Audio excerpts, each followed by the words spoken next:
해밍웨이는 20세기 미국의 소설가이며 문학작품으로 유명한 작가입니다. 그의 작품은 간결하고 직설적인 문체로 알려져 있으며 장편소설 무기여 잘 있거라, 노인과 바다는 특히 전 세계적으로 사랑받는 작품입니다. 해밍웨이는 단단한 인물들의 삶과 전쟁, 사냥 등을 다루는 작품으로 유명하며 그의 문학적 스타일은 현실적이고 감정을 담백하게 표현하는 특징을 가지고 있습니다. 그의 작품은 많은 독자들에게 영감을 주었습니다. 1954년에 노벨 문학상을 수상한 명작가의 어록 지금부터 시작합니다.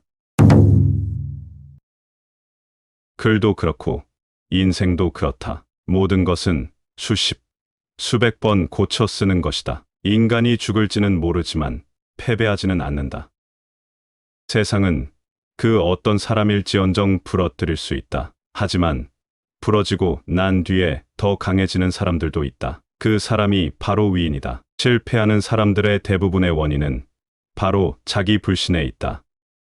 바보는 늘 같은 실수를 되풀이하는 반면 똑똑한 사람은 늘 다른 실수를 한다. 기회란 쇠를 다듬은 것과 같다. 쇠가 다 달아올라 두드리는 것도 좋지만 쇠를 두들겨서 달구는 것이 진정한 기회를 만드는 것이다. 그것을 하러 찾아갔다. 그것만 생각하고 그것만 해내면 된다. 당신이 행동하기 전에 들어라. 반응하기 전에 생각하라. 소비하기 전에 벌어라. 비판하기 전에 기다려라. 기도하기 전에 용서하라. 포기하기 전에 시도하라. 타인보다 조금 더 낫다고 훌륭한 것이 아니다. 과거의 자신보다 더 훌륭해진 것이야 말로 진정으로 성공한 것이다. 도덕적이라는 것은 우리가 그것에 대하여 좋게 느끼는 것이요, 부도덕이라는 것은 우리가 그것에 대하여 나쁘게 느끼는 것이다. 이것이 도덕에 대해 내가 아는 전부이다. 당신이 더 이상 잃을 것이 없다면 인생은 살아가기가 그리 어렵지 않다.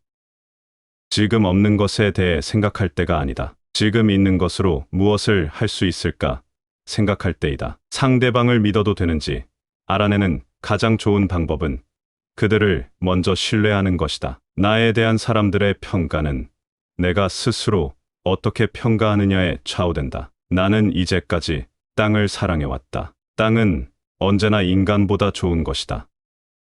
인간은 일시적으로 겨우 소수의 사람들밖에 관심을 가질 수 없을 것이다. 인간은 상황과 이유를 불문하고 항상 자신의 감정을 숨기곤 한다. 하지만 고양이는 그렇지 않다. 가장 고통스러운 것은 누군가를 너무 사랑하는 과정에서 자신을 잃고 자신이 특별하다는 사실마저 잊는 것이다. 겁을 먹는 것과 까닭없이 불안한 두려움은 확실히 구별되는 것이지만 대부분은 단지 상상력의 기능을 한때 중단시키는 능력의 결여로 보면 된다. 재미로 하는 것들을 그만둔다면 그냥 죽는 게 낫다. 내가 알기로는 지적인 사람들에게 있어서 행복이란 가장 드문 것이다. 책만큼 충성스러운 친구는 없다. 당신이 해야 할 일은 하나의 진실된 문장을 쓰는 것입니다. 당신이 가장 진실한 문장을 쓰십시오. 글을 쓴다는 것은 별게 아니다. 그냥 타자기 앞에 앉아 피를 흘리면 된다.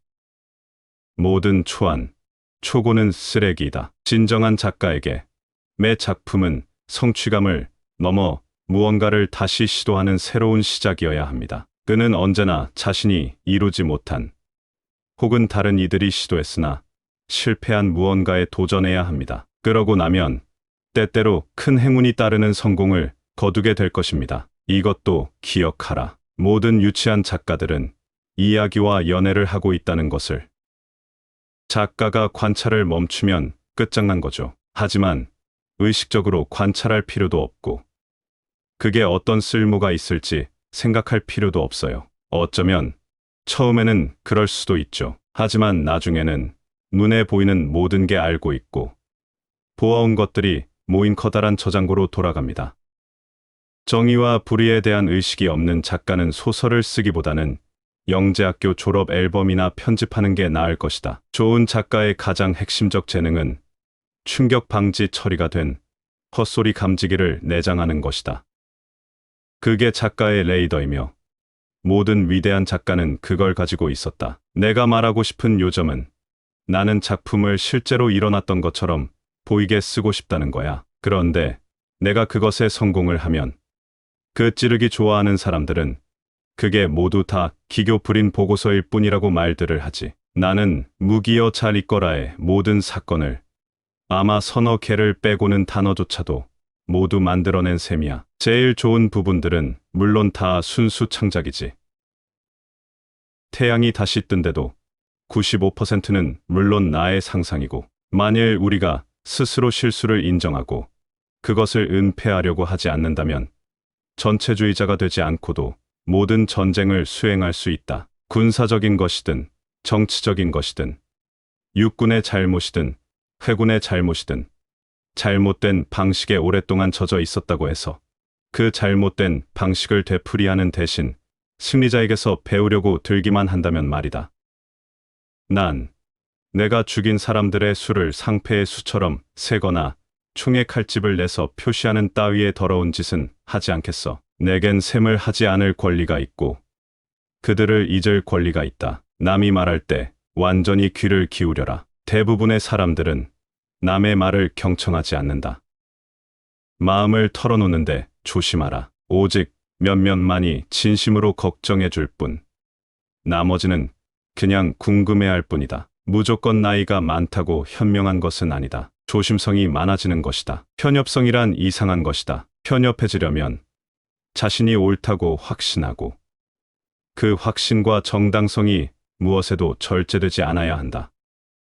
절제란 신념의 이단 같은 적이다. 악에 맞선다고 해서 그대가 선한 것은 아니다. 태양은 또다시 떠오른다. 태양이 저녁이 되면 석양이 물든 지평선으로 지지만 아침이 되면 다시 떠오른다. 태양은 결코 이 세상을 어둠이 지배하도록 놔두지 않는다. 태양은 밝음을 주고 생명을 주고 따스함을 준다. 태양이 있는 한 절망하지 않아도 된다. 희망이 곧 태양이다. 우리 모두 부서져 있다. 그렇기 때문에 우리 안으로 빛이 들어올 수 있는 것이다. 만일 우리가 여기서 승리한다면 어느 곳에서도 승리할 것이다. 이 세상은 멋진 것이며 싸워볼 만한 가치가 있기에 나는 이 세상에서 떠나기를 대단히 싫어한다. 사람은 모든 길을 갈 수는 없다. 성공은 한 분야에서 얻어야 하며 우리 직업은 오직 하나의 인생을 목표로 삼아야 하고 다른 모든 것은 그 목표에 종속되어야 한다. 나는 일을 어중간하게 하는 것을 싫어한다. 그것이 옳으면 대담하게 하여라. 그것이 그르면 하지 말고 버려라. 이상을 가지고 산다는 것은 성공적인 삶이다. 사람을 단련시키는 것은 사람이 행하는 일들이 아니라 하고자 하는 그 의지이다.